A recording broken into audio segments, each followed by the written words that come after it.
Now, this comic is also a filmmaker, which is great because when he shoots his special, he won't have to spend money on a director. Please welcome Kashyap Swaroop! Yeah, brother. Okay, so I want to ask you one thing. If you were to win the Sterling Reserve Comedy Project Season 2, what would you do with all that money? So I'm assuming there'll be some TDS deductions and all of that. So first thing I'll do is hire a CA who helps me out with this shit. And the rest of it, I don't know, man. I think I'll donate it to a good cause like the contestants of this show. Okay, that's good. Well, so it's 2020. And the only real way to get to know anybody is through their social media. Are you ready? Right. Why have you taken a selfie in a pothole in Marol? Oh man, funny you ask, Varun. This is actually a cliff in Igatpuri called Sandhan Valley. And I was supposed to do a shoot over here, alright, for a client. And until the day of the shoot, actually on the day of the shoot, the advance hadn't come through. Are you threatening to jump? That's the idea. You look awfully happy. So I just sent the photo to my client, Pratik, and he sent the money in 5 minutes. All right, well done, Pratik. Are you excited? I'm super excited. All right, let's see what you got. Let's do this. Go up on stage. Let's do this. Kashyap Swaroop, everybody make some noise! Hello, hi. How are you guys doing?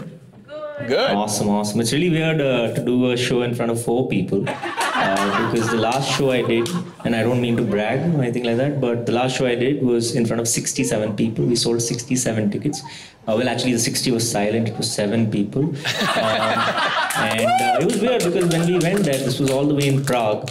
And when we went there, I just realized this could have been a video call. But the interesting part of the story is this was the first time in my entire 5 years of stand-up where I was asked to get off of stage before time for hurting the sentiments of a Japanese woman.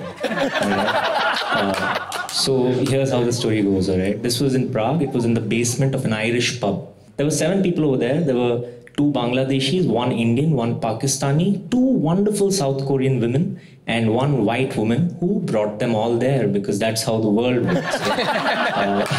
And so, and in the middle of my first 5 minutes, in walk 2 really drunk South Korean women. All right. Please note, I got heckled by a Japanese woman, but there were no Japanese women in the room at this point of time. All right.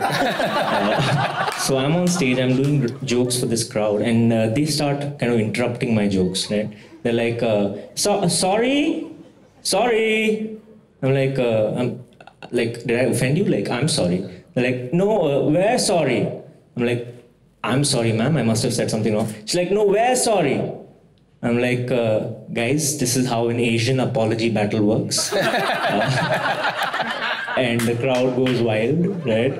And so these women, they think that the crowd is laughing at them, right? They're not aware that the joke is about Asian apologies, right?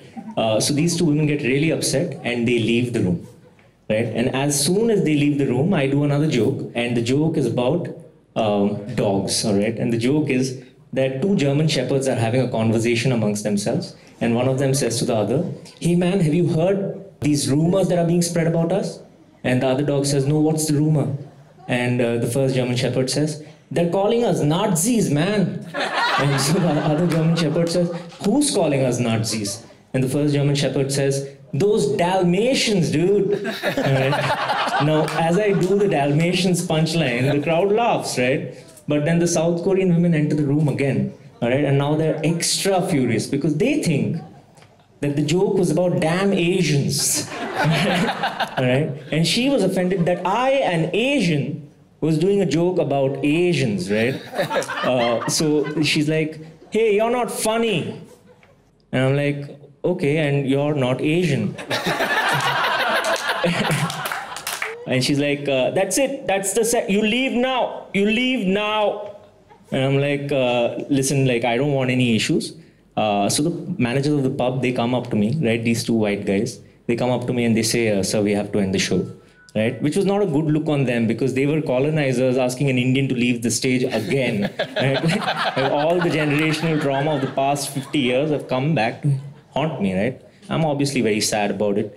And as I'm leaving the stage, the sober South Korean women, the ones who were really lovely, they come up to me and they say, hey, why don't we just take the show upstairs? Because there's like 8 people, right? They say, why don't we take the show upstairs and we'll do the show on a long table and we'll have some drinks and it'll be nice. I'm like, yeah, that sounds quite nice actually. So we go upstairs, all right, we sit at the table, and the two South Korean women who are really nice, they buy me a couple of beers, all right, and they say, go ahead, take a sip. I take a sip, all right, and they look at me and they say, now that you've taken that sip, you have to tell everyone else that those two women, they weren't South Korean, they were Japanese. That's been my time, you guys. You guys have been wonderful. Please give up for your host, Varun Thakur. Yes! All right, Kashyap, that was a great set. I'm sure you're going to get a lot of fans from everywhere except Japan after that set. But if you like Kashyap's set, you can go vote for him on comedycentral.in/SRCP.